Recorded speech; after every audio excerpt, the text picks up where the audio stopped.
5 seconds remaining. Vici Gaming's turn to ban.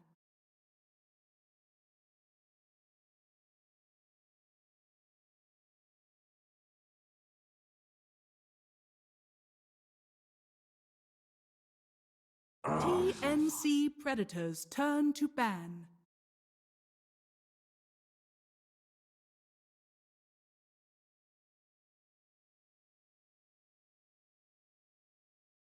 Vici Gaming's turn to ban.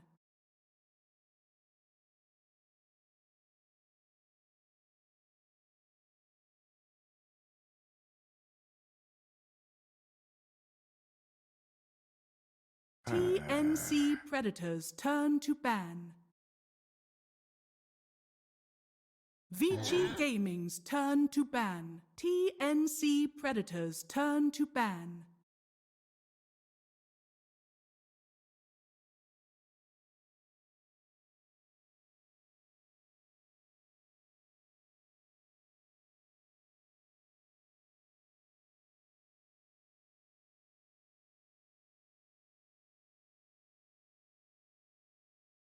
Ten seconds remaining. 5 seconds remaining.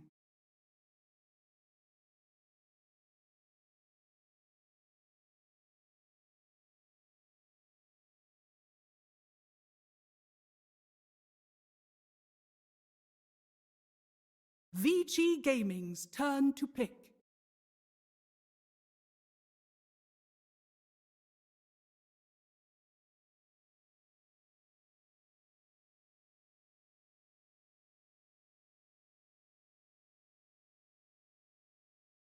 TNC Predators turn. Enchantress.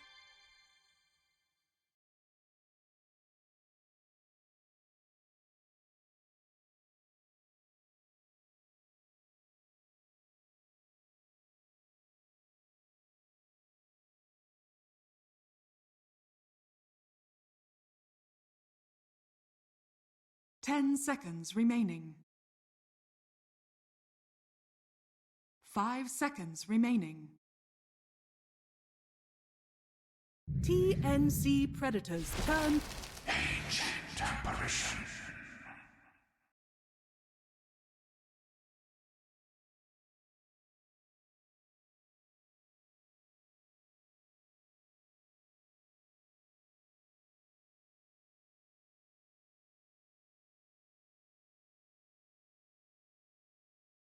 Ten seconds remaining.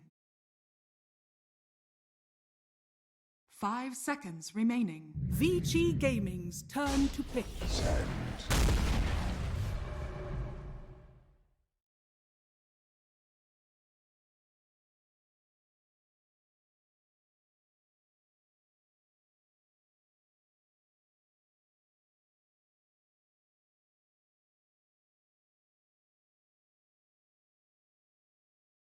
10 seconds remaining. 5 seconds remaining. Vici Gaming's turn to bat. Behold the horn of Magnus.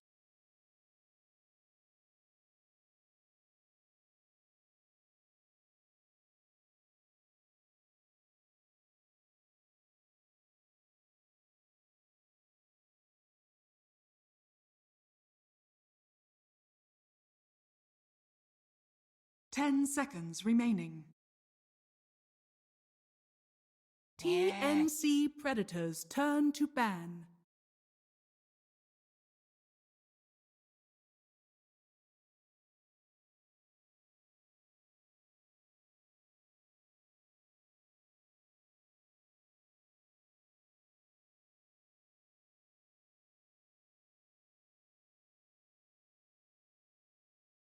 Ten seconds remaining.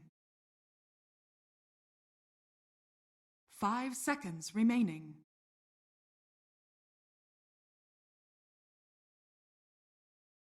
Vici Gaming's turn to ban.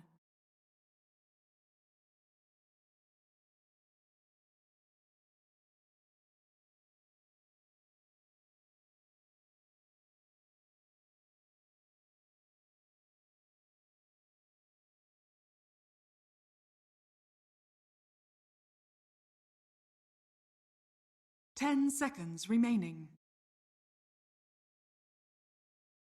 5 seconds remaining.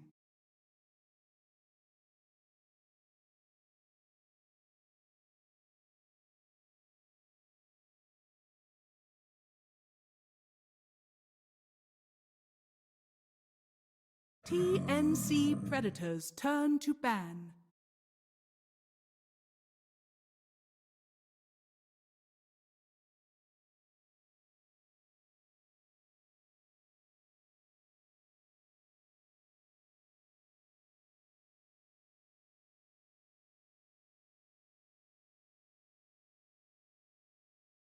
Ten seconds remaining. 5 seconds remaining.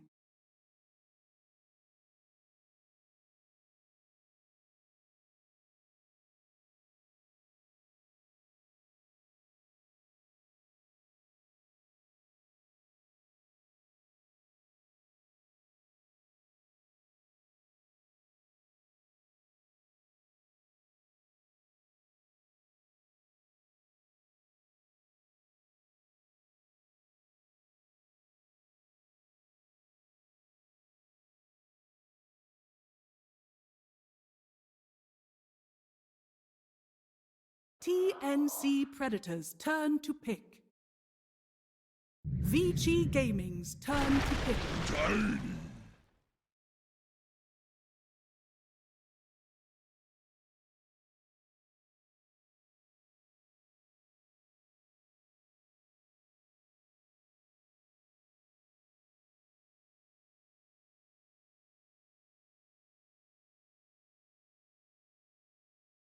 10 seconds remaining.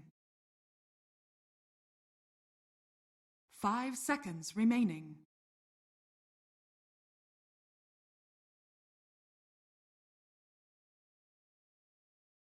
TNC predators turn. Witch doctor.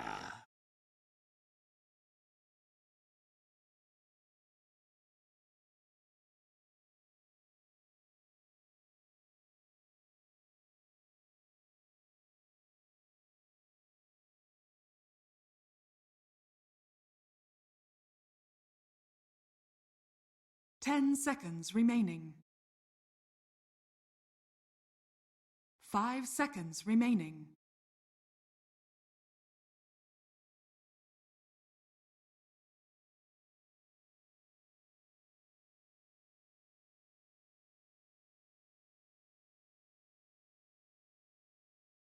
Vici Gaming's turn to pick. Life stealer.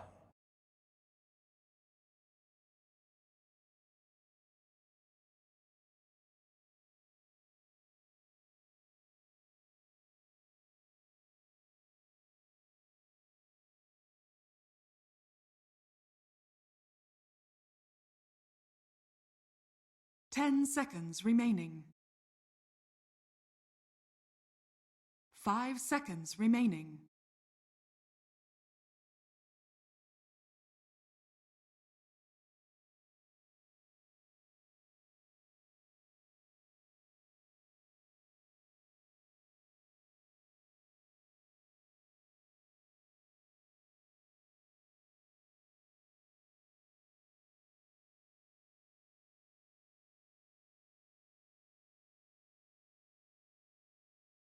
TNC predators turn. Juggernaut.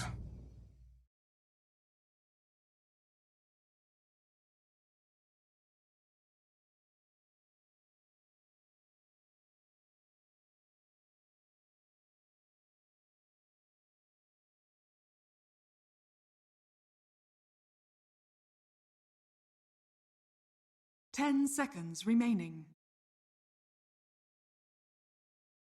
5 seconds remaining.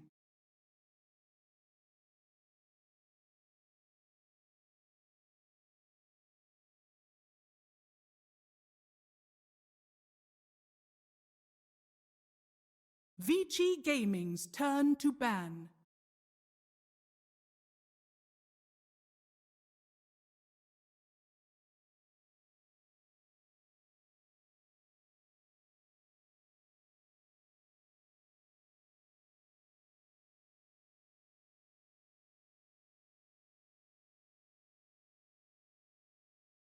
10 seconds remaining. 5 seconds remaining.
Vici Gaming's turn to pick. TNC Predators turn. Lena.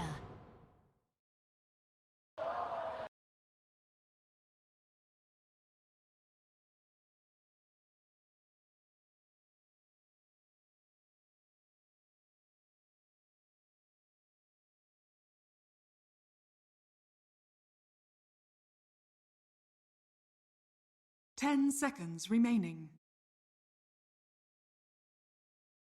5 seconds remaining.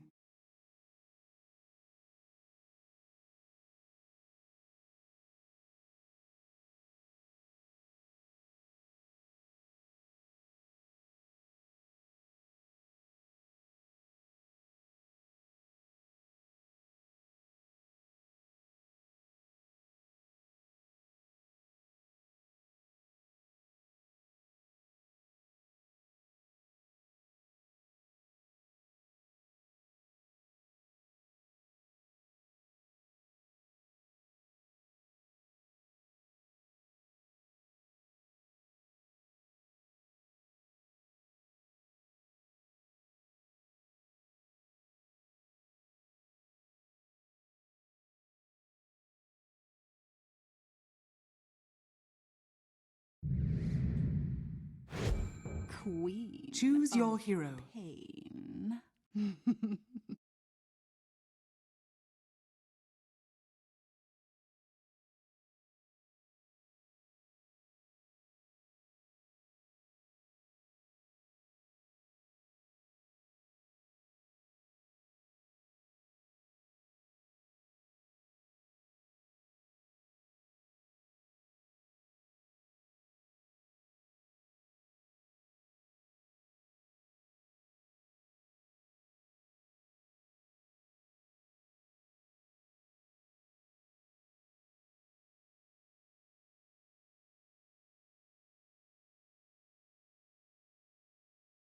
10 seconds remaining.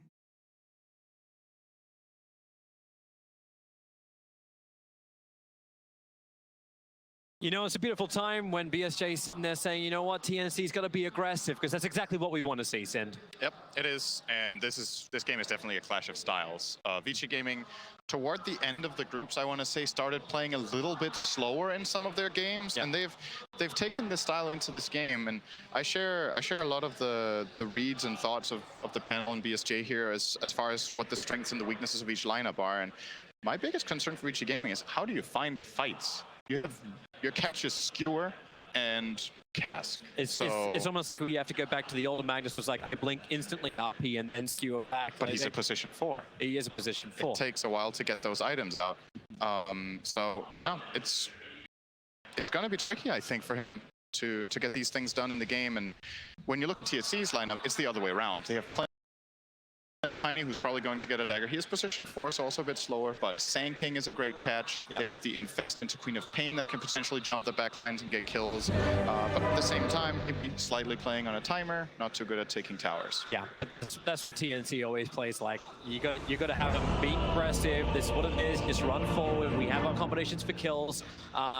timing as well doesn't also seem to be limited. Like, you don't have to wait for the infest before you go for a kill.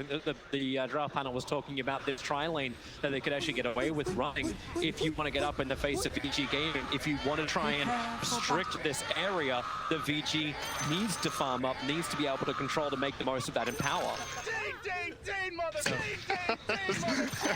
There's so much. I'll let them release. Yep. Okay, right. we're good. Out All of right. the system, or it's just on cooldown for the moment. There we go. So yeah. As far as TNC's game goes, because of the nature of how their lineup works with being very kill hungry and having a lot of stuns and fighting potential in team fights, and Vici being a little more lacking in that department, a lot of the time games like these get very decided in the first 10 minutes, because if the team that has all this push and all this aggressive potential gets rolling, and the other team can't fight back, sometimes the game they just run out of steam really quickly. Vici Gaming, we had a game with that with their mag where it started losing map control. On the other hand, if Vici Gaming's laning goes well, TNC can't punish as hard as they want, and then all of a sudden you have a free farming Magnus or a Jugger with Empower, which you have to deal with. So, yep. So they can't let him have that space. They've got to really try and control Vici Gaming. The first battle for the runes is going to be, well, probably not that much of a fight. Tims isn't really going to have a battle against Vici Gaming on the bottom lane, and there will be the contest by Cuckoo, as well as AU, which Paparazzi will have nothing to do with. So again, it's just that one floater around the runes, but is it going to be a straight 2-2 trade? Yep. So we actually get tri-lane versus tri-lane for the moment. This is how everything always starts. How long do you actually hold this? Like, if you're Vici Gaming, like how fast do you pull the Magnus back? I think they're just not... I'm not sure they're getting what they want here. Well, they're body blocking the wave for the Radiant side, and they're letting theirs go. Yeah, that's pretty standard nowadays, because what will happen now is this wave will push at the bottom lane. It will push into Enchantress, and she can play control on her side of the lane. But TNC, I think did the right thing here. You put the Sand King bottom, you get the supports to just stay top and give Lifestealer a good start, and then eventually you can start making some moves. TNC they're already moving around. And Sand King is one of the better heroes at dealing with these aggressive tri-lanes, because you can hide in the Sandstorm, you can buy this Quelling Blade right now, put down a sentry when they sentry. If you eat their sentry, they can't kill you.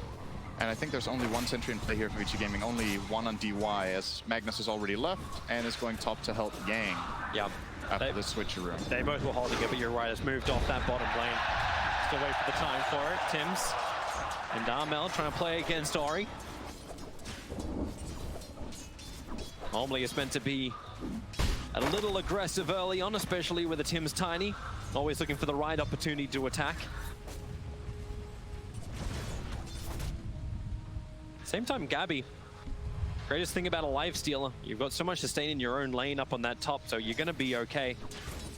Especially with the help from Ancient Apparition right behind you. The lane gets tricky for Lifestealer when Enchantress hits 6. If she hits it early, and Lifestealer doesn't have total free farm. But the free farm aspect is probably in play. It's an Ench Magnus lane. It's very weak. Ench is strong by herself. Magnus doesn't really contribute very much, but he needs to get experience somewhere. So he's just Tims, he's trying to kill off DY. That's not going to work though, but almost did. Cute. Try. It's like the worst creeps as well that you can be thrown into, the Ancient Prowlers. Yeah.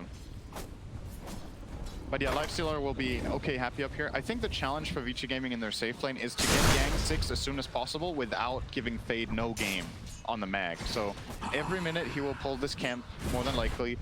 And if Ench can get 6 in the meantime while he's doing this, they will end up winning this lane, which has a Magnus in it. If you win your Magnus lane, you're generally very, very happy with that.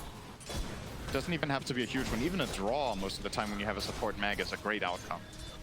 Just talk about winning the lanes. The one you were talking about before is like SK can hide inside the Sandstorm and farm on bottom lane. Hasn't had to use the Sentry and Quelling Blade, and hasn't even really got that much CS. He's 5-0 against the 15-4 of Paparazzi. I was expecting Paparazzi to have a pretty good game. Like, Juggernaut hasn't really been the most popular of heroes, but Paparazzi, I don't think there's been a single game where you've said he's performed poorly. And he's going to make this Juggernaut work, especially in the early. Yeah, I used to have, when you think back 1 year, I used to consider Paparazzi one of the more unstable carries in his previous composition in the team.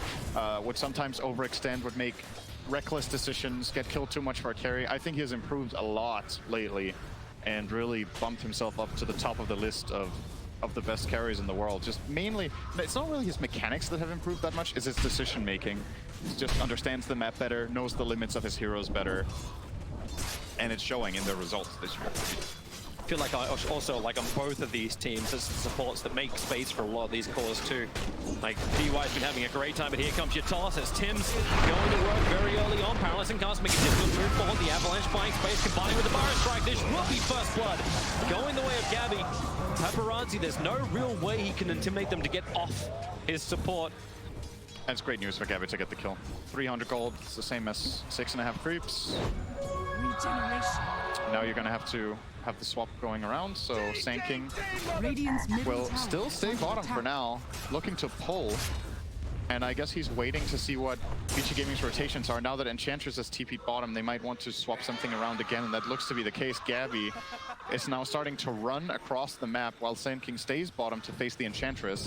Tim's going to go towards mid. Shadow Strike out, already line strike away from Ari, connects on Armnell, makes that regeneration. We've got all the mana and the health to fight this one, even the help coming in from AU. Now the mate might get more. Tim's has got tossed back. Magnus arrived to go for a quick skewer, grabbing two with the paralyzing cast. Tim's as well as AU have to separate themselves up, but look at Armel. Blinks underneath the tower, kills off Fate, copping a hell of a lot of damage, but they've got three heroes here. TNC as one. They push underneath the tower. Pods coming in. Maybe now it's a little too deep from Tim's. As one, they feed the tiny in the tree. Didn't get the toss that he wanted there on the Witch Doctor. A melee creep came in the way, so Tim's could not get the target that he wanted. But at the very least, they were diving with the chat wheel active, so looking to be in good spirits. It's what you want to see if you're a TNC fan, right? Like they're getting in there, they're fighting hard. It may not always make total sense, but that's how you topple one of the strongest teams in the tournament. I like the mindset though, that they're just trying to put the pressure, right? They're even though that was an overextension, the idea of playing this hard aggression and just keeping on cycling your cooldowns to get bonus kills, I think is a good approach. You don't want to just sit back and chill. And they've made some good laning adjustments by ensuring that the Sand King is playing against Enchantress, so Lifestealer has a better time. But Lifestealer against Jugger lane's completely fine. They're both gonna farm. If Jugger gets some kill potential with a spin, you just rage it off and you're completely, absolutely safe and sound, so no problem there.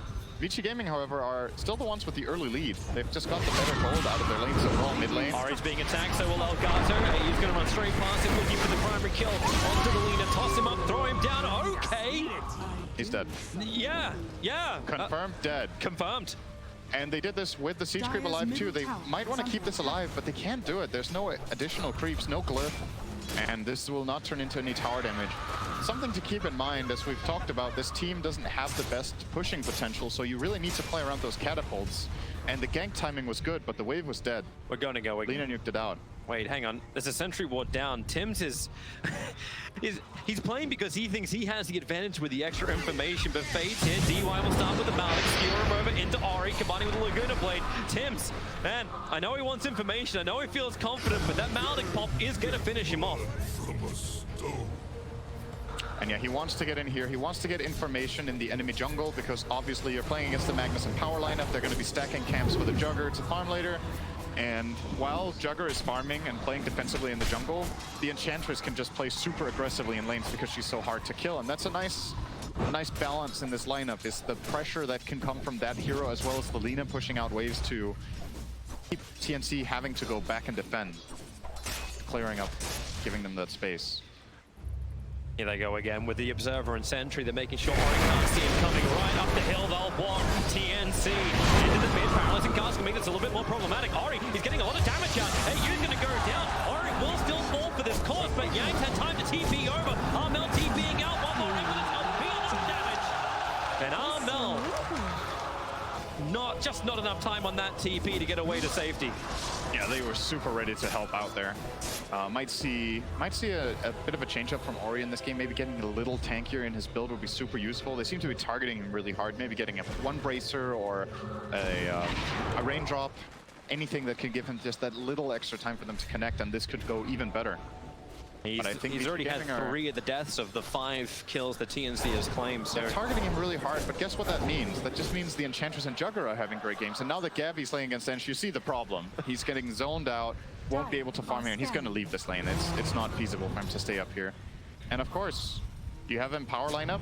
Sure, you target out one core, but you're not even targeting the guy who's gonna, you know, carry the game, which should more than likely be the Juggernaut with Empower. So the upside, of course, is the guy that they are targeting is the primary playmaker.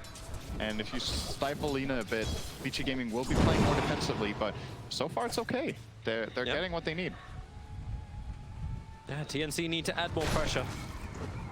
But they still don't have that perfect timing yet. The Infest from Gabby just being used for farming and lane presence for the moment. And Cuckoo doesn't have that delivery system with a Blink Dagger, but it looks like they're going to give him top lane. But it really does feel like SK needs to get a lot more out of this game before TNC can be properly enabled, even with Tim's toss. Both of the items he has queued up on Sand King are super good this game. I suppose he will get the dagger first, but I still think you get Veil after that. It's incredible for your whole team. They have insane amounts of magic damage to get amplified by it. Oh, it's gonna get dusted. Right, Cuckoo, however, Burrow strikes the other side. He'll be away. Did that, okay. Minus 90 gold. There's nobody there to help him. That kill is just flat out not happening from Yang. But maybe a bit of a fear factor going forward. Cuckoo feels fine enough just to buy up the bottle as well. Just walk through, back up to full health and decent mana. Good timing for it as well as the 10-minute bounty runes are about to spawn. TNC's looking to fight around the bottom, but Radiant scan up on the hill. It does ping, so they're already a little bit concerned. Witch Doctor throws out the cast, won't bounce to anyone, but Juggernaut ready to fight, needs some damage with Maldic already being committed. Ancient Apparition's back to relative safety, but with 3 seconds of the runes, Sentry Wards are down. Witch Doctor getting really caught out by the Avalanche. Maybe with the heal, no, it's still not going to be enough. But PG Gaming, they want to fight. Shockwave connects on 2. The Infest, Tiny, where are you going? Yeah, you've got someone else inside of you now. Gabby will pop out. Paparazzi's already got the kill on Tim's. Well, up on top, Cuckoo keeping Yang away from the runes, but because he fire striked in, no escape. Sandstorm was just on cooldown. And Yang, well, he already had the dust anyway, so big kills for VG Gaming happening on both sides of the map. And it's Siege Creep Wave. They're pushing out bottom. Enchantress is starting a push up top as well, has 2 waves. And that catapult to bottom tower definitely going down. Mid tower, see Fade immediately walking over here to try and defend it. Will more than likely be absolutely successful. There's Trouble DY.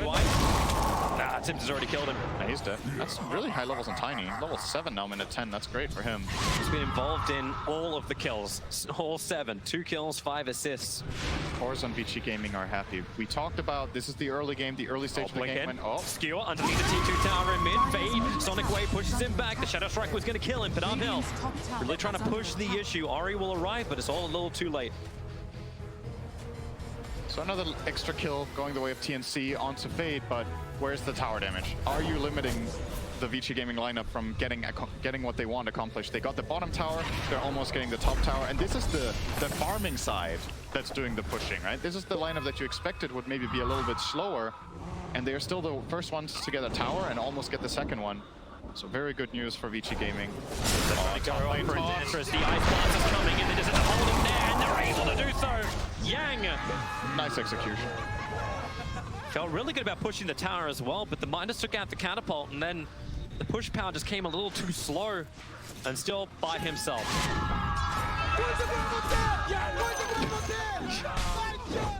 Just in case you needed to raise the spirits. Yep.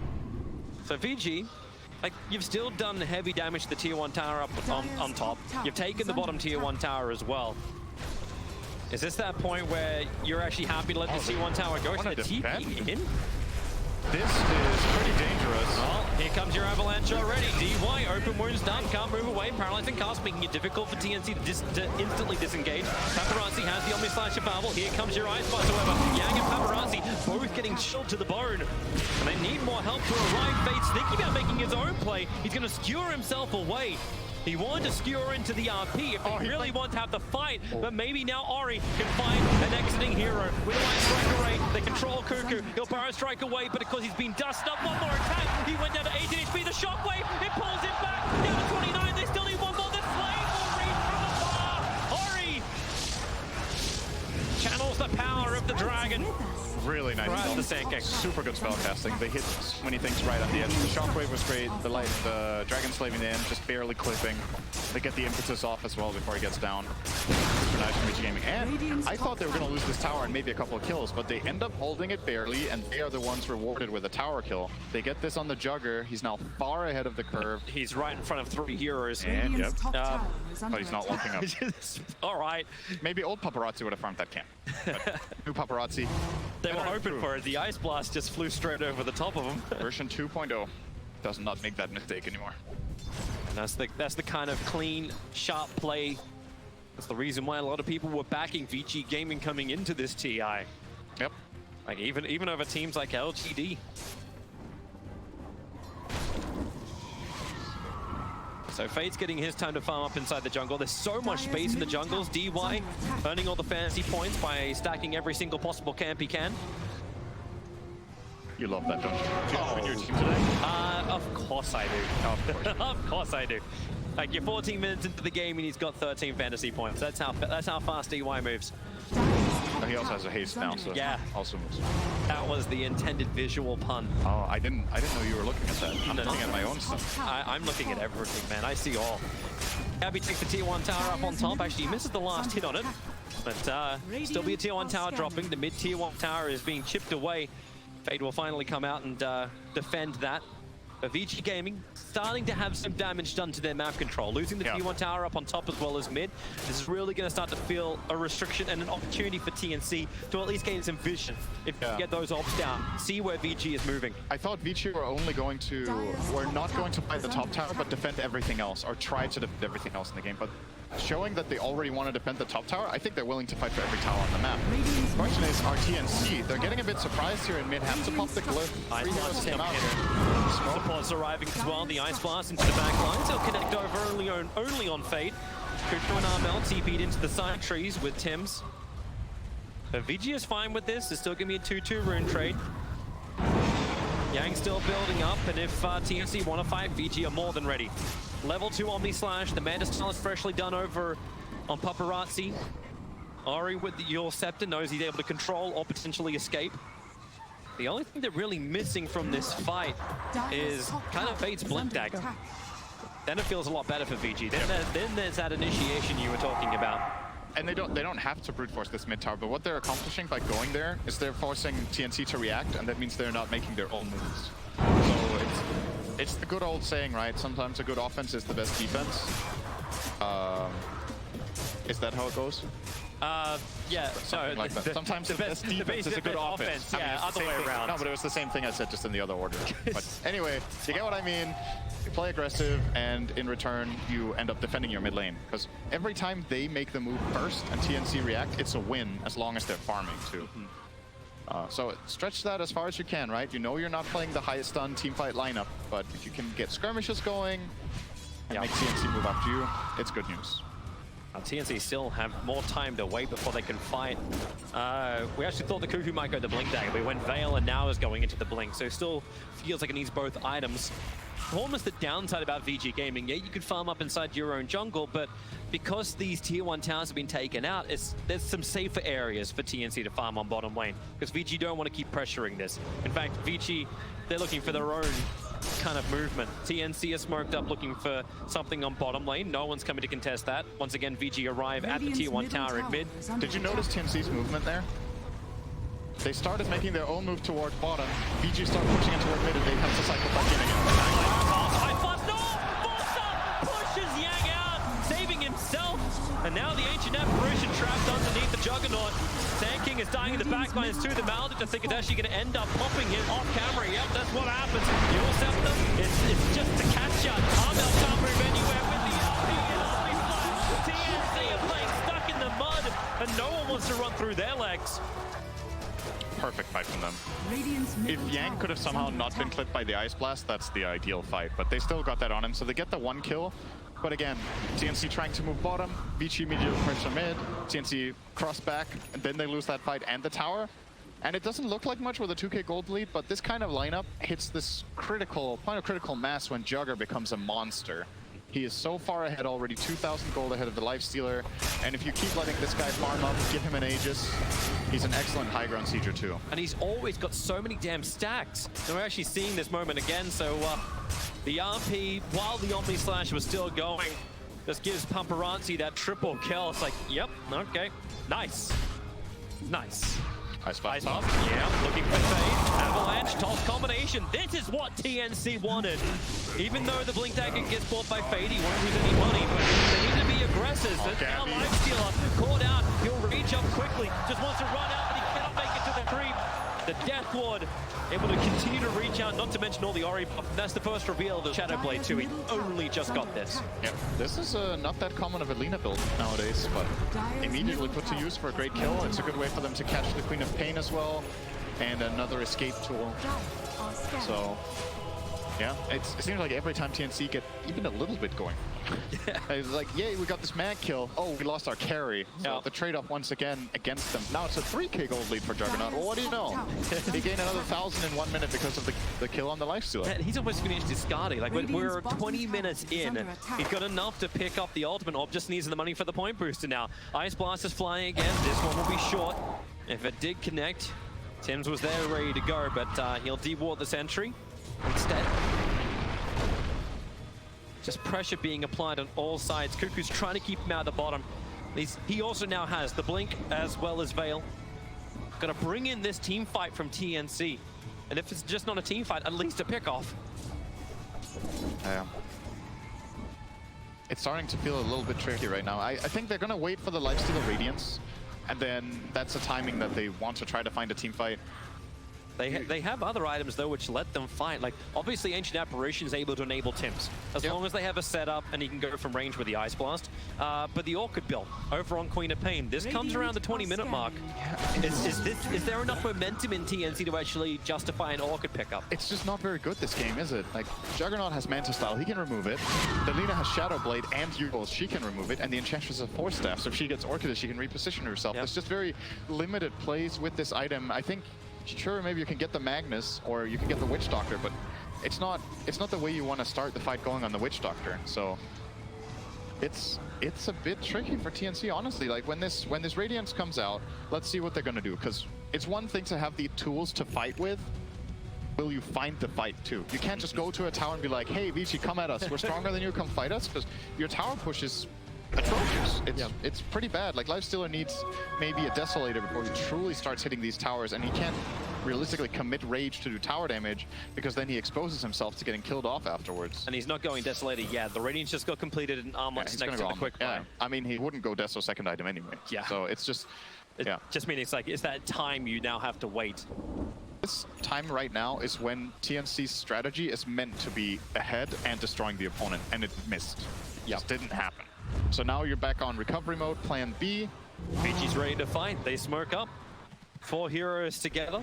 Should also flag BTs on Ori, so he's going up to the top lane to push it out, but it's Fade gonna look for the jump in towards mid. Tim's hiding in the tree lines, but Vici Gaming just moved a little bit to the side. Tims reveals himself, quick blink away. Broke the smoke on Mag, but they didn't see him.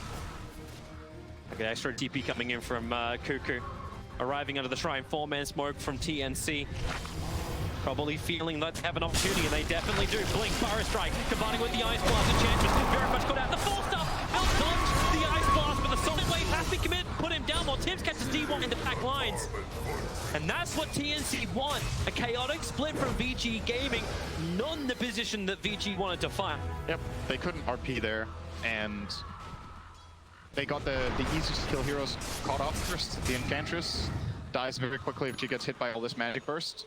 And you see what he is quick by. He wants a cloak, just any magic resistance value that he can get right now to try to stay alive.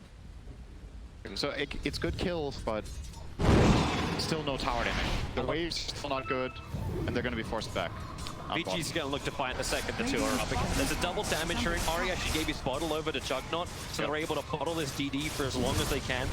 Oh, quick reaction from Cooper there. On the... He realized he was underneath the sentry.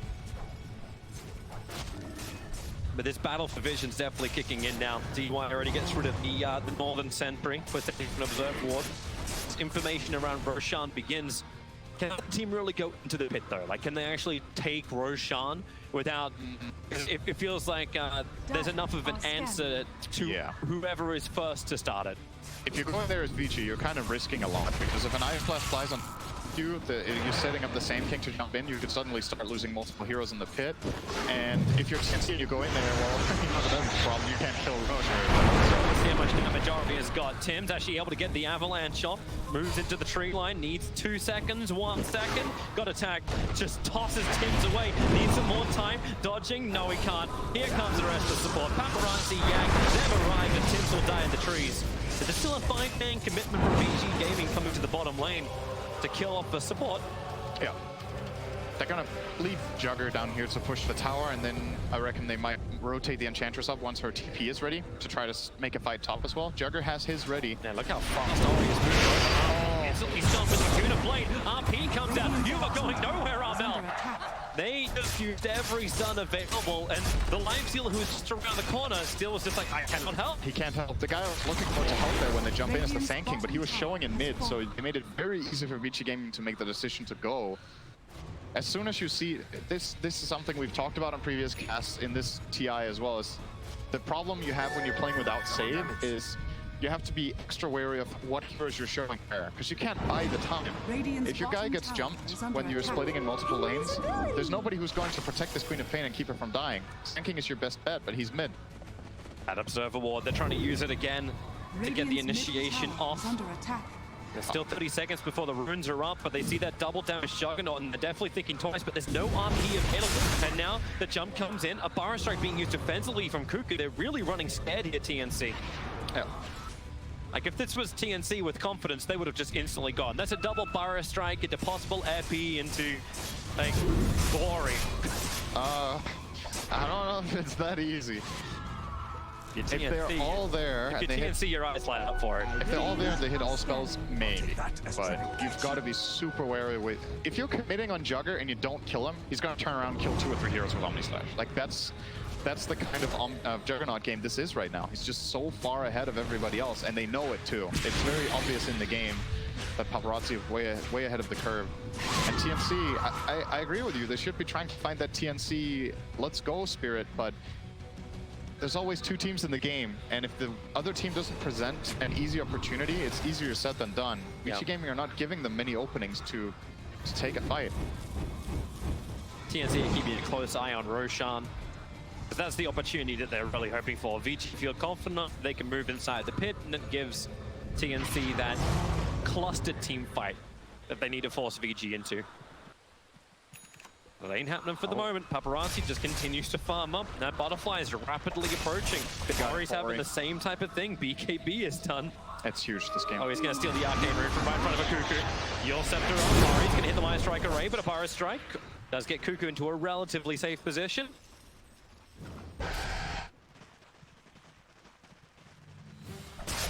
And Vici Gaming just keep gaining on the map. They keep split pushing, they keep farming with their Empower. They'll constantly nuke out the mid wave with the Lina. Top lane, doesn't really matter. There's nothing up there right now. Tims will still go there because it's the best play he has on the map is to push this and hope to force a reaction that can ultimately set them up for some sort of skirmish or fight. But again, the pushing threat is not very serious. And therefore Vici Gaming are totally fine with just clearing out the map every 30 seconds, get whatever they want, and play for bounty runes. But right now, they're choosing to smoke. They're seeing an opportunity. Lina's not here. She's showing top, and that's what's kind of setting up their play. TNC, false feeling of safety here. They just need one for the ult and the sentry, but Avalanche toss with the Ice Blast. This would be a kill. It's over on DY, but it's DY. He'll buy back. He's a support. That's not what they wanted, but you'll take what you can get. I honestly think trading his life away for D-Ward is worth it. He is worth less than a ward in the situation, because as long as TNC are playing in the dark, the moves that they need to make are exceptionally difficult to execute. And Vici Gaming can constantly just play around this Roshan area to pose this threat of killing the Rosh or of invading their jungle. The smoke from Vici Gaming, obviously in that instance, did not work out, so that's a bit of a minor win for TNC, but no progression being made as to what will end up winning them this game. There's only one type of play really left that will win them the game, and that's that big team fight where they get the jump. The skirmishes don't really exist anymore, and maybe you can get one pickup here or there, maybe get a Witch Doctor, maybe get an Enchantress. but it doesn't cut it. You gotta aim bigger. Because there's no sustained damage. Going through the butterfly, like, it's gonna be difficult. So jump in, magical burst, just kill off whoever you can. Back up, reset, go again. Dire's top tower. But eventually they'll need to have an answer to Paparazzi. They'll need to have an answer to this insane level of farm that he's managed to achieve. As the butterfly purchased, he's gonna go top, start pushing out, get him power. 28 minutes in. He has 60 armor. Sure. He's ice armored by what? Edge creep. Edge creep? Where's that edge creep? I don't know. Like, I guess must be on the other side. He probably lost it. He's been taking mini creeps as a wolf right now. Cuckoo under the cover of smoke. Yang, and that feels like bait. Cuckoo blinks up. Burrow strike. Here comes your ice blast coming in with a 4-star. Orange is pushed away. So is Bay, but he wants arms up, so no RP available for him. And maybe the Tim's control the back lines. DY can't do enough to really stop him. Here comes Gabby once again, looking for his targets, but the Omni Slash, the damage is ridiculously good. Tim to be pushed away. He does have the life stealer inside of him. The downhill fall from the ground with the impetus. It does a lot of damage. He has to hide in the pit. 2, 1. Now Blink away to safety. Taking Gabby with him. We're so close to getting one swing in. If they get a hit on the Tiny, they both die. Huge for TNC to get out of that mess. They still didn't really win the exchange, but at the very least, it wasn't a complete disaster. Vortex is giving some information. Tim's just had to toss his tree in, but with the Vortex, Tim's, you can see him. He knows he's got an observer and sentry around the side, but wait, he didn't realize there was a dire observer. He'll try and dodge the stuff, throws out the avalanche. Here comes your ice blast as well. You're gonna find inside the pit. Tim's the only one hit by that, and that's an ally. Gabby, how can he get away? 3 seconds till Infest. Up the hill, continues to raid, continues to toggle, and he does have the distance. All right, time jump to Dragon. That'll be a little bit more immune. Tim's, he's in it once again. Another huge avalanche, but where's the follow-up? Yang, Paparazzi, Ori, they're still up on the high ground. A double burrow strike from Cuckoo is buying space for Tim's. He's just hiding inside the tree. Stay away from him, Yang. No, not gonna happen. Trees are not safety. Tiny will buy back once again. I believe destroying DY. He's trapped down. Gabby able to get back-to-back kills, but Tim's, who does he want? He's still realizing that there's just vision absolutely everywhere, but now Armel jumps in once more. Looking for a target, won't happen. So patient outside. He's just waiting on the low ground for TNC to make any missteps so he can blink RP with that empowered jugger. Back to Roshan. SK prepping the MP, blinks forward. Here's the Burrow strike over towards Lena. He's under his own sentry ward, so he feels okay inside this sandstorm, but still both the abilities from Ori able to connect. Fade looking for the skewer, blindly attempting to drag him away, but it won't happen. Still overall a net game for Vici Gaming in these last 2 minutes with tons of fighting. They're still the ones coming out on top of TNC using buybacks on both the AA as well as the Tiny. And keep in mind, Vici Gaming took these fights without using RP. Yep. So it can get worse than that very quickly. You've got to be super mindful of your positioning. But that's also props to TNC for their positioning. Here we go again for Roshan. Tim's not realizing that dire observe ward was on top of the hill, but great 4-star. Getting some distance. But they were definitely looking for the fight on Roshan. That's why that AA blast ended up in the pit, not out the front of it. Don't know how you can actually highlight that entire thing, because it kept going on for a good minute and a bit. Very long, but... The Sadamaya Steel is watching Roshan. This Observer and Sentry actually down from the Radiant, just north of the pit. That's actually what gave Tiny his confidence to do what he did, but now it's going to get dewarded out. We've got a Gem of True Sight over on Ori. No more hiding. Ice Blast coming in. DY, 4-star, tries to just push him out. No shield on the RP.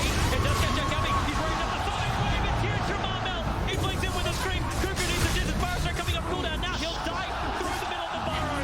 And TNC have been fighting in to VG Gaming and eventually had to bite him in the butt.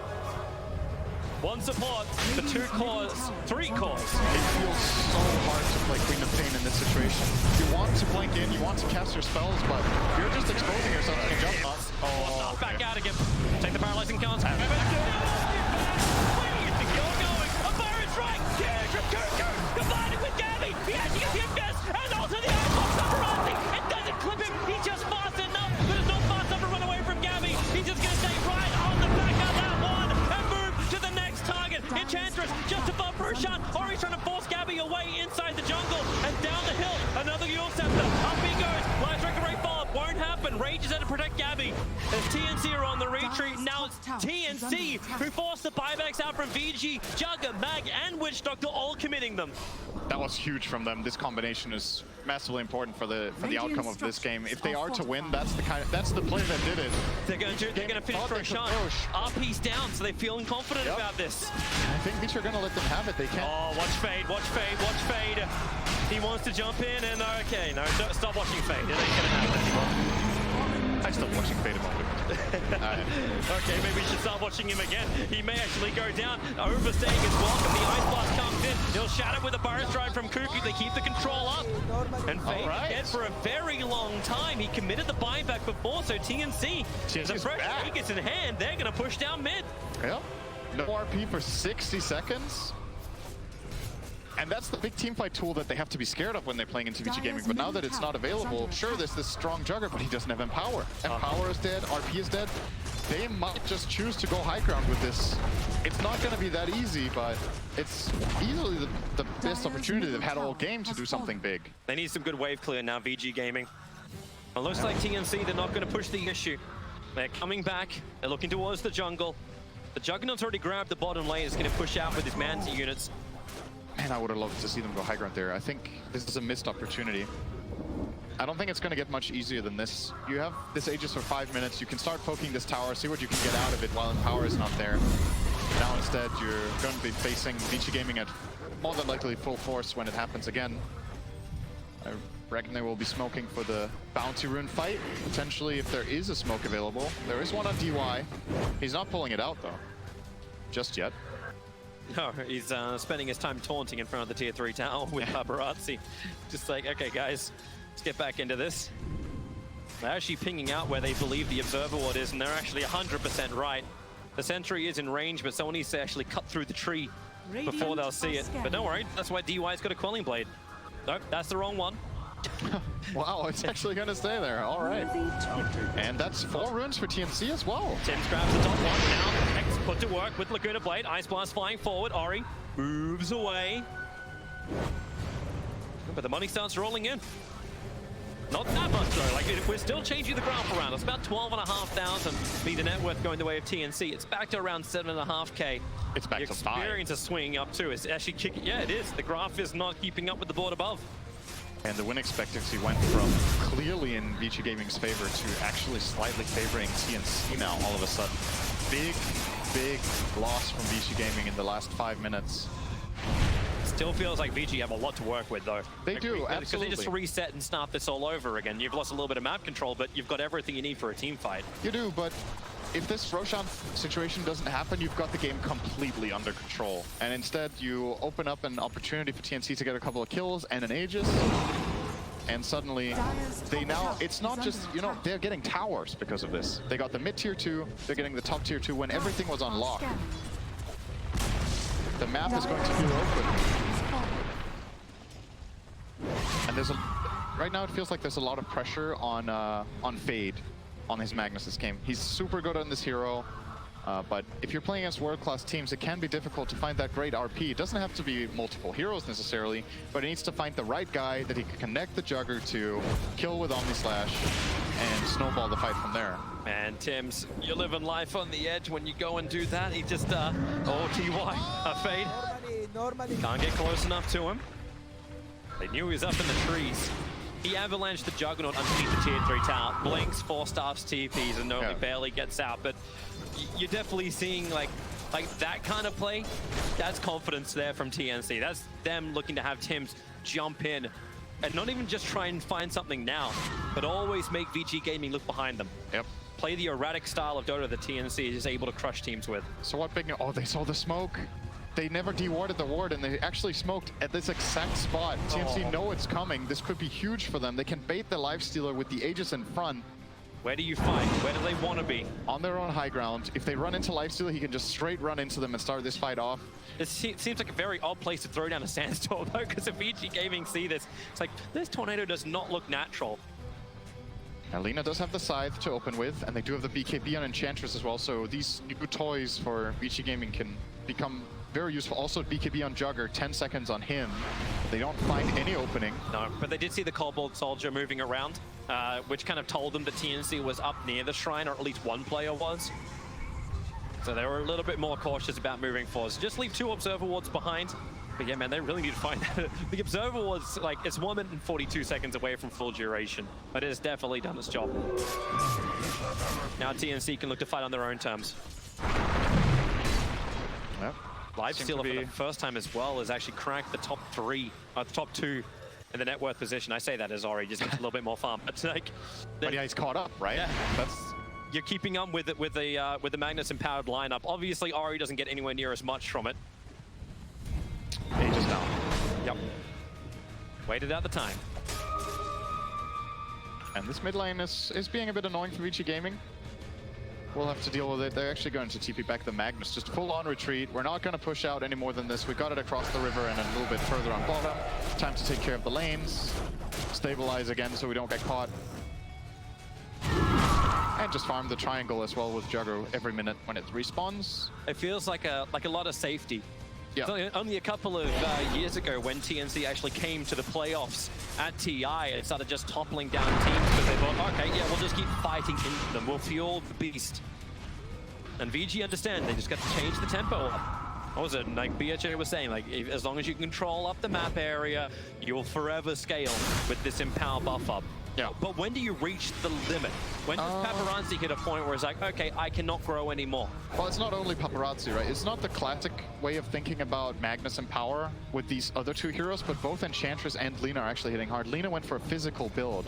Went this hybrid where he started with the Euls and Shadowblade, and now he's transitioning with Fiery Soul Stack talent, attack range talent, health, so he's more sustainable in the fights, and now he's going Deathless. So you empower this guy, he's going to hit like a truck as well. And that's the kind of hero that Lifestealer doesn't like to face in late game, is one that has massive range, can hit him from anywhere he wants, and actually force him out of the fight during rage. That is the worst case for him. And another smoke. Man, these smokes just seem to not be working in this game. Like, nobody is finding anything. They're trying, but Vici are on the exact opposite side of the map. The only ones from VG who are even in a position where he could have gone was Ori, who was under the cover of Shadowblade and has a Gem of True Sight. So, yeah. Like, how does TNC smoke when they can't even keep their vision game up? I like it from VG's warding. What do? They control up the bottom half of, like, literally the bottom half of their side. Like a little early warning detection plus anything that comes near the Trinity camp, and then a very, very defensive ward on the hillside, watching the mid, making sure there's no gank in the lane. Everything else, they're just leaving to TNC. It's like a roughly 50-50 split up the map. Yeah. So not really too much advantage going either way. But no one has vision on the other side of the map, really, apart from that one observer ward, which is now timed out. Tims. He blinked up there. he'll force stuff down. Ori's fast. Ori's real fast. 5 seconds. Here's the Earl Scepter up and towards the air. Life Trigger connects. Nice. And we'll see just how tanky Tims can be. Supports arrive from Paparazzi. Death Ward also being committed. And Tims protected by the Ghost Scepter, but that amplifies up for Laguna from Ori. Leave the game. Radiant's middle tower. He'll leave it for 100 seconds. TNC. Okay, so you just lost one. What's your reaction? All right, let's group up and try and fight. Cuckoo's ready in the tree lines. Fade, he's going to walk into them. The sentry ward. Okay, no, blink into the lane instead. Fade has dust available, so if he wants to jump, he can. Enchantress is far away, though, and they're not really interested in fighting without her. So what they will accomplish is exactly what's being drawn by Tims right now. This is where they are. They own this part of the map. We need to start pushing out the bottom side, so they're starting to rotate all their heroes bottom. And in the meantime, Paparazzi and Ori will start pushing out mid with the hope of getting the mid-tier 2 tower and protecting Roshan, which is currently being ice blasted. He's 1 minute away from spawning. Yep. But Vici Gaming, well, if no one's going to defend mid, they'll take the tier 2 tower. Seems easy enough. Paparazzi claims the last hit. And the pressure on bottom lane will be able to reach the tier 1 tower on bottom lane. That's actually not taking a single point of damage. VG Gaming's off-lane tower, Tims. Fire strikes forward, Lifestealer being very patient. The Paparazzi just, yep, fortification actually gets wasted. There was no real creep wave with them, so they just burn it. It does help the push on bottom lane a little bit, but that's it. I think the backdoor protection was not kicking in at all. They had a creep wave before, but maybe Paparazzi would have still been scared to continue going. I think the glyph was what made him back off. So you have to scare him away somehow. Vici still want to try and fight. They've got this great Observer Ward and Sentry down. There's just no way that TNC can surprise them by moving up. In fact, right now, QUARTERFINAL playing around that exact vision. The up hit, the ult scepter, the missed timing. This is not good for VG Gaming. Now they can fire a strike and turn around to the backline. Enchantress and Witch Doctor already dead. Who's the next target? Tobiwan from Fade. No, he can't do it. There's a ult scepter from Queen of Pain. That'll cancel that one out. So Mag will try and run with the back on Juggernaut. He can't TP out. Not with the spin. The fire strike forward, even catching Oregon. Into another double stun. And just back to back to back. Stunning. Paparazzi. He'll go up in the air once again. Is there a follow-up connector? There's another bash out from Gabby. He just keeps letting it rip his tips. Fire strikes forward. What else sneaks up? There's a something right from Armel to bringing down Paparazzi and Witch Doctor. It'll be a dive back for DY. Cuckoo's not done yet. He fire strikes forward, but he cannot connect on the Lina. One small mistake from VG Gaming and TNC pounce like the Tigers they are. Ooh, that RP, Toby, that was not good. That was not good from Fade. He wanted to catch the Sand King before the Yule, but they mistimed it completely. I'm sure we're going to get a replay of this, but I'm sure we will. Just as Roshan's going to go down to that is TNC. worst case scenario. You want to RP the Lifestealer so you can Omni Slash him. Instead, he tries to RP the Sand King. It misses. We're going to see it here. So just barely. Wait, was that even his own Yule? I think it was, and not the Lina's, hopefully. But it was the best case. Unlucky on the Omni Slash. If he keeps continuing on the Lifestealer with that, maybe he can even kill him off. And then the bash too. Everything aligning for Gabby. He didn't have the MKB. He could have easily hit and missed some more attacks on the Butterfly, but they get the bash and they get the good Omni Slash RNG, and all of a sudden, TNC are in the lead. And look what they do instantly too. Infest the Lifestealer into Cuckoo. He'll beat him to the bottom lane. They want to start taking some of these towers. The Ice Blast is checking the tree line, so Gabby, he's just got a little bit of extra cover. Don't have a Tinker Ward, use an Ice Blast. They want to remove all these outer towers, and to think like VG Gaming's early pressure, they're going to be the first team to actually lose all outer towers. TNC still hold their tier 2 tower on top lane. Yep. I'm liking this item pickup. Aeon Disc from Enchantress, because she seems to just be going on and just blasted. Not even a chance for a BKB. You need to find a way for Lina to start the fight, I think. You can't rely on the RP, and you can't really rely on any of that. That's the limitation of the lineup we talked about, is that they don't have very much in the way of catch. Lina has the Hex, so you need to fight in vision, start with the Hex, follow up, and when TNC responds, that's when you can get that big RP. For now, TNC still seem unable to push high ground, but they made up so much ground in terms of the economy. Oh yeah, we've moved from a 13,000 to now a 7,000, 8,000 advantage for TNC, but the experience graph swings 25 grand. It's looking good for TNC, but can they still hold it? There's still the chance that VG Gaming, obviously they're a world-class team. If they just get one good fight, we can swing back the other way. It's a Magnus game. You can't fall asleep at any point. You need to non-stop watch the positioning of your cores. Unless Fade sets you up for success, then you don't need to watch for it. So he has to be a little bit more patient. Just don't jump for these reckless RPs. Even if he lands that on the Sand King and they kill him, he could just buy back and TP on his shrine, and then you don't have an RP for that fight. So no matter how you look at it, that is not the way you approach this fight. Ice Blast coming in, Paparazzi in trouble, the fire strike's already connected, cool 4-star, gets Paparazzi further away, he's able to get to the spin, but Fade, he had to sacrifice himself. That's also the gem of truth being lost from VG without the buyback available. Paparazzi will move up the Yang, also 4-star back inside the base. No RP available, BKB burnt on the Juggernaut. Watch that buyback marker. 3 of them are in the red for VG Gaming, because 3 of them are all on cooldown. But it's the 2 bigger cores from VG that have that second life. Great heads-up play from Armel. The moment they went on that guy, he jumped and silenced the Magnus. And Yang's spending so much mana just to get this little harassment damage into Gabby. They'll pick him up. Protection is there from Aeon Disc. Man, yeah. And hey, remember, he's still got the Aegis model, so he's fine to tank it. Yep. Vici are doing everything they can to buy time. They're even sending down a converted Lifestealer Illusion down the mid lane. And that will actually force Cuckoo back. He has travels though. Yeah, he can come straight back again.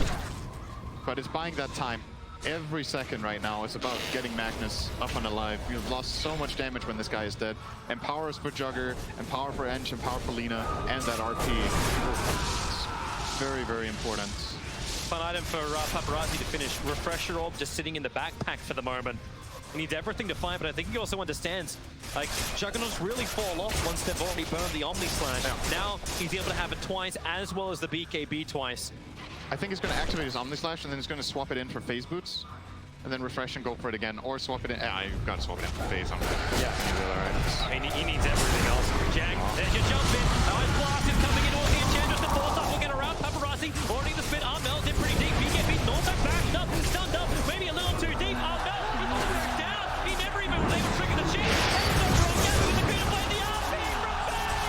And on good down with the double light strike for Ray. Stunned up for days and TNC. 2 deep. Gabby will try and run back up the hill. Fade wants to stay with him. And he actually infested. He blinks over to the side. Tim's, how many times can he be the get out gel free card? Underneath the Zyreps Overlord. They see him. The steal. Back into Paparazzi. Back in the fight. You'll end up losing Fade once again. But he's the sacrificial lamb. Ori's moved in with his own axe, controlling Tim's on the sideline. They'll have to finish one then the other. Or Gabby can just go full Artur. Trying to actually get more kills. He's picked up the support. Now they're going to focus on him. Tim's running for his own combination. He'll jump in for the 3-man avalanche pass of Gabby. Wants to fight. The others making different fight kills. Ori protected by the BKB, but Gabby gets the bash up. Still trying to fight this one out. Has he got the damage with the bash on Yang? Gabby wants to be the real immortal. They'll turn back over to Tim's. VG Gaming, they just can't decide who they want to kill. The TP out from Lifesteal will be successful at 400 HP. Tim's, can he get out as well? Back past the freeway. They can't reach him. They're away. How many lifesteal moments do we need in this tournament? I mean, sure, it doesn't get but they kited. That was like a 30, 40-second kiting, basically, and they both get out alive. Beautifully done by TNC, apart from the part where they dove the base and went too deep. That face from Gabby, yeah! But the end of it was cool, so... Oh, Bounty rune time. You know, this game started off looking like it could be a very one-sided affair from Vici Gaming, but here they go again. But Gabby is there. He'll get the hit. The Abyssal Blaze done. Plus the follow-up. Ice Blast. Well, the Yule Scepter will kick in, but straight back down again to death. The confidence from TNC to send these heroes up there. They're playing 3-on-5 right now in that situation. If there were more heroes from Vici Gaming, that could have been a travesty. They could have just died, both of them. But they took the risk. They get the rune and a kill. And it's a big kill too. It's the Lina. Then for 80 seconds, this is a bit of a moment of opportunity. No Roshan, of course, but you can at least re-establish map control. You still have Juggernaut forcing out the lanes, and Paparazzi is still the biggest hero on the map. Gabby is definitely getting good. We're actually seeing this whole little chase again, but you are getting the Abyssal Blade timing arriving for the Juggernaut. He doesn't have enough of a surplus to buy the entire thing, but the other damage is also arriving. The Daedalus is now done for Ori. It felt like an age ago that he started to build into this. But at least it's done. He decided to get the control with the Hex first. There's more than enough damage on Vici Gaming's lineup. It's about if they can keep heroes in place and kill them. The lifesteal is a problem. Okay. He's kiting them. There's Force Staff, there's Yules, there's... So that's why you're seeing Magnus building into a Refresher Orb as well. Yeah, that's a bit ambitious. I just need a second RP, but that's a lot of money. You don't need the second one, you just need the first one. Just hit it. If at first you don't succeed. Just do it, dude. Just RP them. Easier said than done. Yeah, that sounds like your pub games. Yeah. Why don't you RP the whole team? But absolutely, Fate. This has not been Fate's best game, though. To be fair, he's had some questionable decisions, and it's also in part been because they consider him a save in the sense that Jugger will go in front. They're going to turn him around and force him away, and then, well, guess what? Fate just gets blink orchided by Quap and killed off. Where it's happened 2 or 3 times. Whenever Mag gets caught by the Queen, it's a huge play for TNC, and I think Fate should be itemizing for that situation. I think getting a Yule Scepter in this game would be very, very useful. Yep. But he doesn't seem to be planning for it. He's going for the big item. It's just so far away. It's kind of hoping the TNC is just going to fight directly into them. But Vici Gaming, yeah, they're looking for a big fight if they can claim one. But with the Nullifier and Lifesteal, someone may be disabled up. But Yang's bringing an Aghanim Scepter into this fight. They're able to get the range. The Hex on. They need to get this quick kill over on Cuckoo. He's been such a problem for them with a blink skewer back. They have him dead for 100 seconds. Roshan will respawn in 1 minute and 15 seconds. That'll be the next timing to watch, but you still need to get control of the lanes. TNC, they're pushed out top, they're pushed out bottom. And they're infesting. Well, there she, of course, you're one player down. What do you do with your TNT? Let's go and fight. Do they use any major abilities? No. Does that matter? No.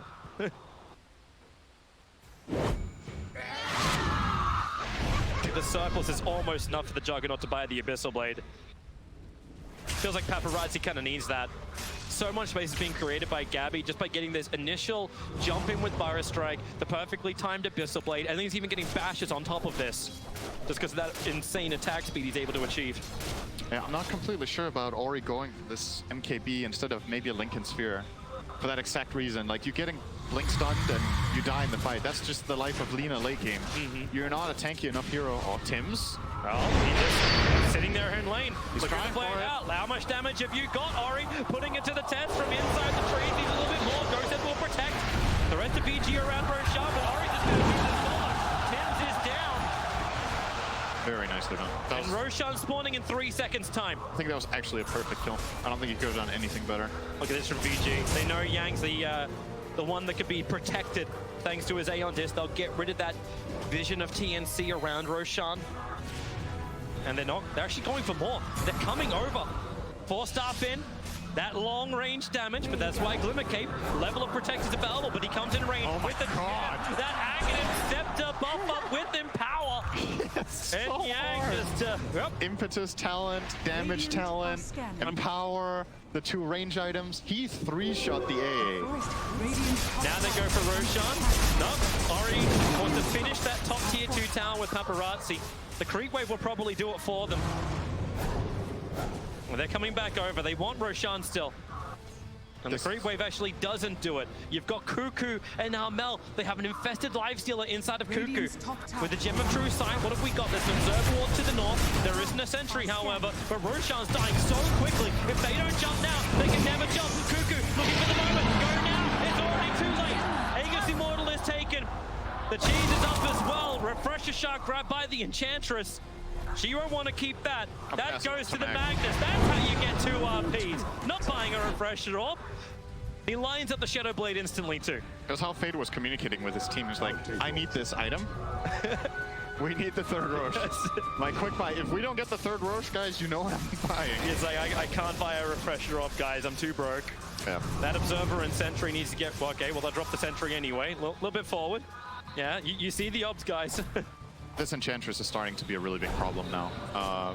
Since they can't kill it. Oh, catching on Ori. That's a freebie. Yeah, that's the Aegis Immortal gone. Infest Cuckoo, get me out of here. I need an evacuation chopper right now. Great kill. Very nice. Yeah, that's really going to put dampener in the sails of VG Gaming. Again. Again. Feels like every time in the last 30 minutes that they have a huge advantage. Ori, he's so close to all of TNC. Just after what happened, the Lincoln Sphere will break. They don't get the opportunity. Oh, just to shot the LP. Over the outside. It's getting, he needs that much. He's on Cuckoo, heals him up, stun him up. Light Strike Array. He'll get the following stun. Even Cuckoo does change position. Laguna Blade is out. Cuckoo is down. The Gem of True Sight has been dropped. And VG are looking to fight once more. Down through the mid. The wind dropped from the sails, but I'm thinking they're blowing strong again. He used the refresher already on Mac. He is super ready to go. The call's been made. We're going to fight them again. Jugger, however, did not swap in his refresher orb, so doesn't have Omnislash ready in this RP. No, but he's still got his BKB, and that's what he's probably thinking about. Yeah. If he used it already, he won't have the second immunity. First buyback comes in. Gonna be the SK. Paparazzi stays on the front lines. Spin will give him protection. Ice Blast will arrive. Tiny, the BKB from Paparazzi gives it the protection of First. Keep walking. Oh, it's a 2-man RP. We'll try and push him away. Go to the protect. He's hit the moment of the back. He's over on Queen of Fate. You can't stop it. It's fire. Layer it on. BG Gaming. 3 players down. It's about to be 4. Yang has no way to escape. And BG Gaming, they thought they could push. They took a tier 3 tower, but that's all they will take. And in fact, they'll have to expend their buybacks. TNC are looking for a push back the other way. That is a perfect combo from TNC, but man, 3-man RP, you don't have Omnislash? He had it in backpack, the refresher orb, he swaps it in, he refreshes, and then the fight is lost. Tower is under If he has Omni Slash in that RP, I think Vici Gaming get 2 or 3 core kills. Instead now they're back with their backs against the wall. 2 buybacks burn. Gabby comes high ground. That's just some, I don't know, it feels like miscommunication, right? Feels like, we're gonna go for this, guys. We're gonna go, I'm using refresher, we're taking this fight. Paparazzi's like, okay, but I don't want to refresher my ulti. So if you get a great ulti, I mean, let's see if we can kill them all. And guess what? They couldn't. They needed an Omni Slash in the fight badly. And the combo from TNC was just sick too. You have to be very careful as Vici Gaming to fight into any high ground on the map, just because of how much of a sudden burst is just going to come out of nowhere. Epicenter with Veil, tiny combo, Ice Blast, Sonic Wave. Let's see what Tiny's going for as well. He's got Octarine Call lined up with 9.2k sitting in the bank. He should really buy it. Yeah, he really should. 10,000 gold on this support. Just give cheese over to somebody else. Hello? Buy your item? It's 3.4k. Why is he not buying it? He's trading at the high ground. It's a very good question, but okay, he wants to kill the wave. Now he's gonna buy it. Surely. Surely now he's buying it. Okay, he is actually. Yeah. Nope. Wait, no. Yes? No. Hang on. Meanwhile, back at the mid fight. Hey, your entire item is this like dude. we You could just be want watching next to sell us all the stuff you need. We could be watching the double RP, but instead we're just watching the small screen at the bottom. But that Sonic Wave, that was sweet. Perfect combo. Combo that TNC was looking for. The hilarious thing is too, like Vici need to cluster for that to happen. A retreat down mid lane, that's what happened. You're still just watching him with almost 8k gold on himself now. I'm striking. I'm not casting until he buys an item. Come on, dude. So, welcome to Synderen Airlines, where you will not get flown. 10,000 gold, buy an item. I'm getting triggered. This reminds me of the sentry. Yang. He's trying to get rid of it. They're coming out with a gem. They get rid of the sentry to begin with, but now Blink into the rear. There's a huge kill if they can claim him, and they've got him. Juggernaut is down. Buyback is available. Yang's having a hard time walking away. It's the cold feet slowing him up. Tim's going in once again. He won't kill you with damage. He'll kill you with 10,000 gold. Nature attend us. Maybe he thinks he does more damage the more gold he has. What is this, gambler? Yeah. Actually, wait, that was his ability, right? Yeah, he had something that was well, the whole hero was built around gold. Hence called the gambler. Oh, okay, he changed his mind. Now he wants to not buy an Aghanims. Yep, indeed. He's just gonna walk past the ship. Okay.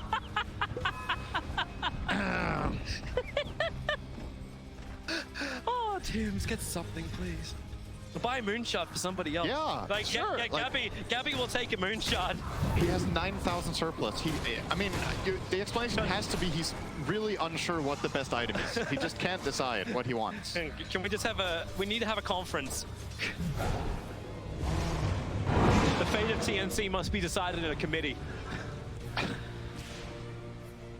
Okay, so let's think about it for a second. Maybe he's debating if he should go be another core in the game, because he has so much gold that he can actually go Axe Daedalus, for example, and do massive physical damage into the Jugger.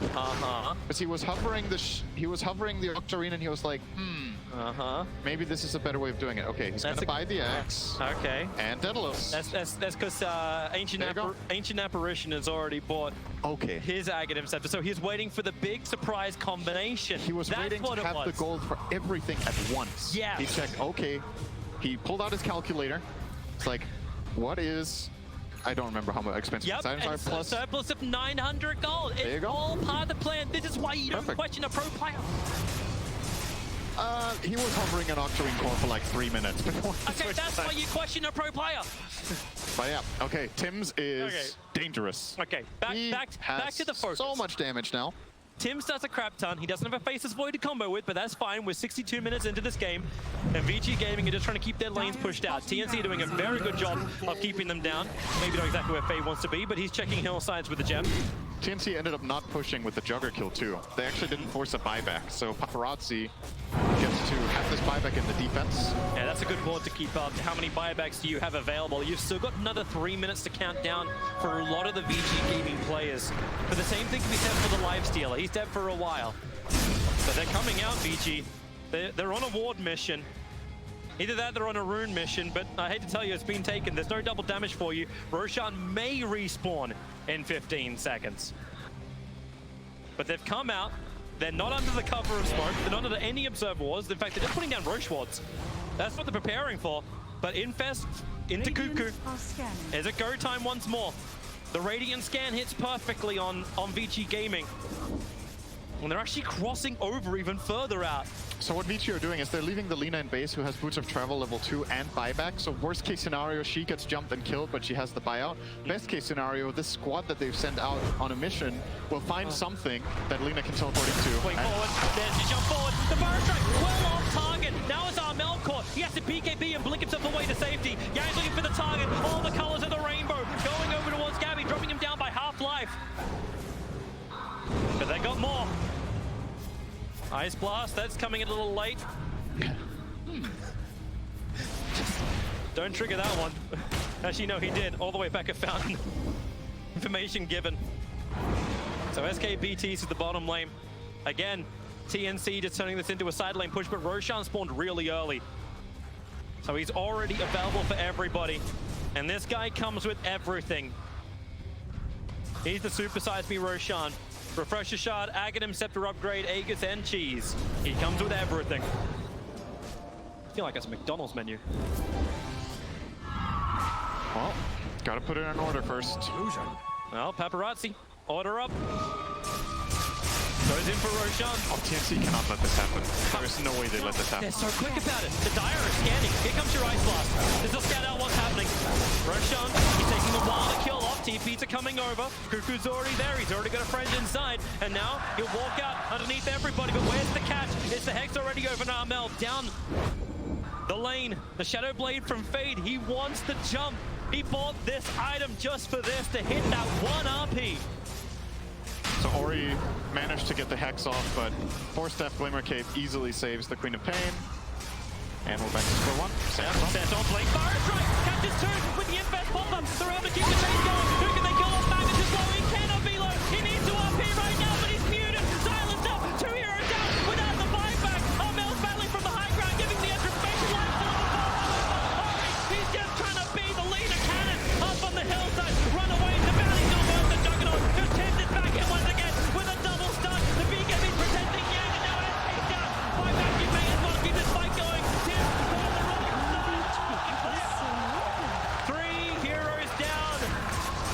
Gaming, however, do not have buyback on 2 of theirs, but Roshan, he's not licking that many of his wounds. Why are all of Vici Gaming's best team fights when Magnus dies without RPing?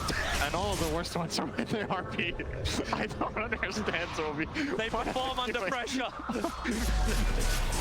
They die, and then we'll clean up after you.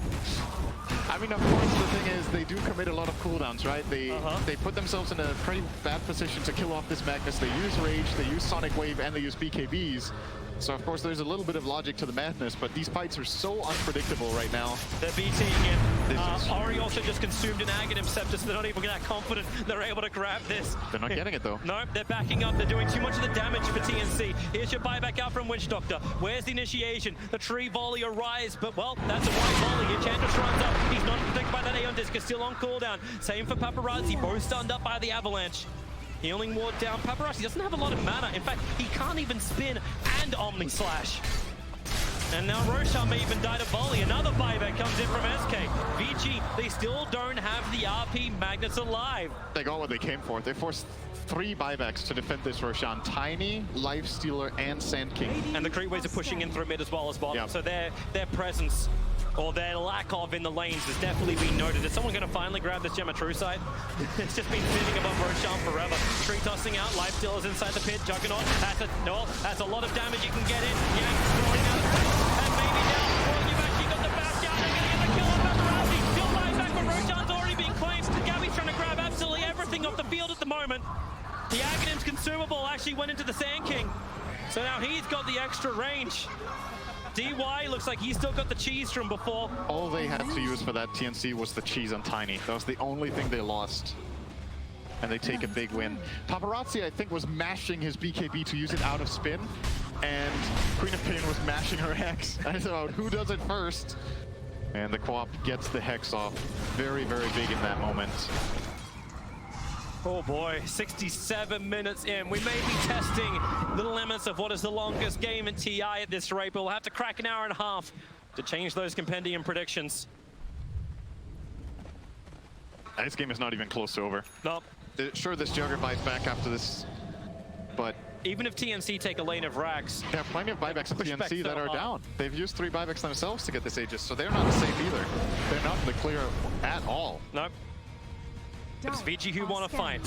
RP is up. Who's going to walk into it? Die, get the scan, and man is Sand King. That'll be a huge jump. Lifesteal's inside of him. Armel's right next to him too, but Vici, they don't have the information. It's a Radiant Observer.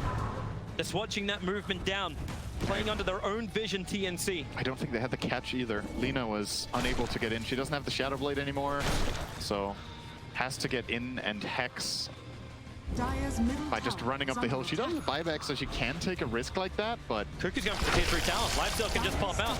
Fortifications unavailable for VG Gaming for the moment. Well, because now it's popped. instant infest again. Yeah. That means TNC, without that fortification being available, can now push. Get one step ahead of my own brain. Ori is exposing himself in mid. Not really. Jump. Ori, they actually break the Lincolns with the Hex. That Aghanim stepped up from Ori, does so much damage. Queen of Pain brought down by the Shockwave. Has buyback. That she does, but how many of these can you keep burning? If she burns hers, 4 players from TNC will be down. The Courier's gonna get sniped out. The Taywide not tiny. Actually triggered up. Fire Strike comes in from Gabby. That RP, he waited. He'll catch out through. They won't jump away from the Ice Blast. They saw it coming in. DY will consume the cheese, giving his life back again. Ori trying to pump through the back of the Ancient Apparition. Still didn't have enough damage to work with, however, but Gabby now takes all the colors of the rainbow. We're playing Idle Enchantress, trying to kill off Gabby. He'll invest into Cuckoo. They change the target. Aeon just protecting Cuckoo, and they get trying to kill off Lina off Tims. He goes into the backlines, finding DY, gets the avalanche toss up. We've already got the buyback. Queen of Pain ready to fight once more. As you've got the toss. Tiny can't reach anything. Ori, he's cleaning up the creep wave and keeping Gabby stunned up. Vici Gaming, full retreat back inside the base. They do not have RP. The biggest thing that TNC's been scared of, but the best thing VG fight without. Yeah, Vici should be favored in the coming fight. You wouldn't think it though. Queen of Pain's dead for so long. If she dies once more, and this will be all the space they need. They get all the bounties on TNC. This is 70-minute bounty runes. These are worth about 1,000 gold each. What is it? It's yeah, 180. 900 gold per bounty rune. So 3.6k gold just picked up. How nice? Yeah, sure. But again, they can't high ground, it looks like. So you traded off buybacks, Queen of Pain for the Lina. And your Aegis is going to probably just expire at this rate before you go high ground, and the RP will come off cooldown again. I actually wonder how many Aegises have we had that have actually been burnt? I think we have the one, which was on Ori on the bottom lane. I think one only. And that's it. Every other one has timed out, and we've gone through 4 Roshans. And there'll be another. Don't you worry. Melv's looking to be the carrier of Lifestealer for the moment. It is kind of stupid when you reach that point where Lifesteal's like, yeah, I'm not going to pop out of you. There's nothing for me to really farm to advance myself any further forward. Actually, he still can, but he's just got to swap the Radiance in and a Moonshard. Like, that's it. But he's got a Bloodthorn. Yeah, I think you go Bloodthorn instead of the Radiance, because at this point, you Bloodthorn nullify somebody and you just blow them up with Sand King. 100 to 0. You can even kill the Aeon Disc heroes if you're quick with the nullifier after the Aeon Disc procs. Although Ench will probably be mashing the crap out of her BKB button. I'm wondering if Ench actually commits her own buyback money, her surplus. She's got enough to buy the MKB and has a Moonshard ready to consume. But buyback is the biggest resource in the whole game now. There's nothing more important than buyback. It's bigger than any item. It's bigger than Aegis Cheese. It's bigger than Refresher. Because what this is going to come down to eventually is either Vici Gaming will run out of their base and lose a fight, and if they don't have buybacks, it doesn't matter what items they have, or TNC are going to try to push and you're going to fight with your extra lives. It's a huge resource to have right now. And, well, there's very few people that have that resource. It's 2 heroes on Vici. Nobody on Radiant has buyback currently. There's been so many burnt. AA is just short of the money, but AA is the only hero missing gold. Everybody else has cooldown. Yep. So what does TNC do? Like, you just wait for next Roshan, And that's when everyone will fight. Also keep in mind that so the Aghanims was consumed on the SK. Like, there's still a refresher shard on the Queen of Pain, so double Sonic Waves, double Hexes, double Bloodthorn, Shivas, all that kind of jazz. And she's got the cheese as well.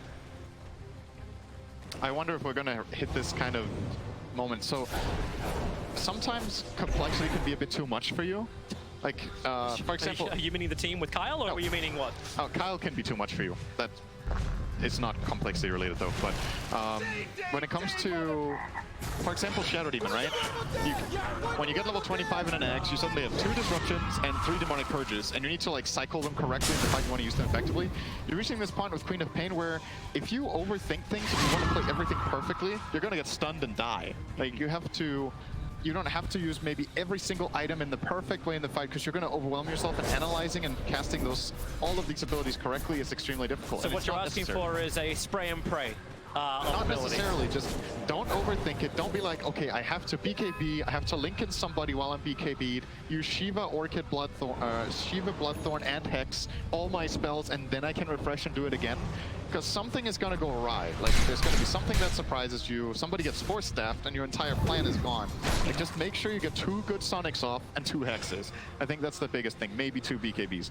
The Shiva, not important that you get 2 off. The Linkens, you know, you can refresh it if you absolutely have to. But apart from that, just, you know, don't make it too complicated. Let's see how TNC do it. They're smoking up, so we may get the answer to the level of complication. Juggernaut, the man in the front lines, they're protecting him so hard as the Glimmer Cape from DY. Also, the only player who's not 25 right now is DY. Cuckoo wrapping around the back. Vici also smoking out. Roshan won't respawn for another 30 seconds at the earliest. But Yang, he's the bait. The blink, Burrow Strike. Out they jump. Out they go protection. Oh, a huge avalanche down the backline. Paparazzi bait instantly couldn't respond. But now they can. Into the team. They want to kill him off with the Sonic Wave. We push it out of the ultimate of AA, but it won't matter what Magnus is going to pop anyway. Buyback's coming thick and fast. All 3 of them back up again. And now Enchantress just needs the hill back into Selena with the hillside advantage. They'll move back up. Buyback down from VG Gaming. They have enough Mercy on the back of the Omni side with the extra fast. They just need a whole Cuckoo there, but they can't do it.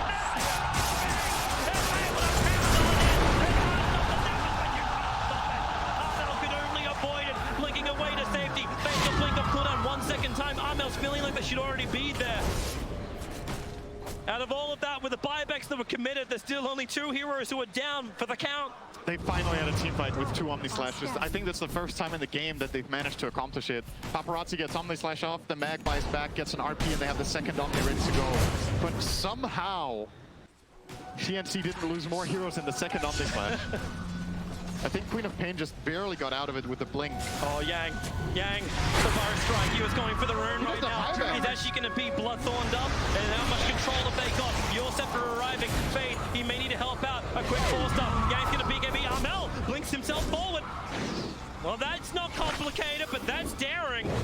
They still want to go for more. Infest, delivery system right now. The blink Burrow Strike. Cuckoo got 2. Combining with the Shadow Strike. They just fear them up. Enchantress, Paparazzi. They're trying to BKB and get the hell out of here. Buyback's not real developed anyone. Paparazzi. Magnus, he's actually cold beaten up. Armel just beating him down with a daggers. Juggernaut will also fall. No life, no mana, no teammates. 3 players from VG Gaming pushing up the daisies. TNC.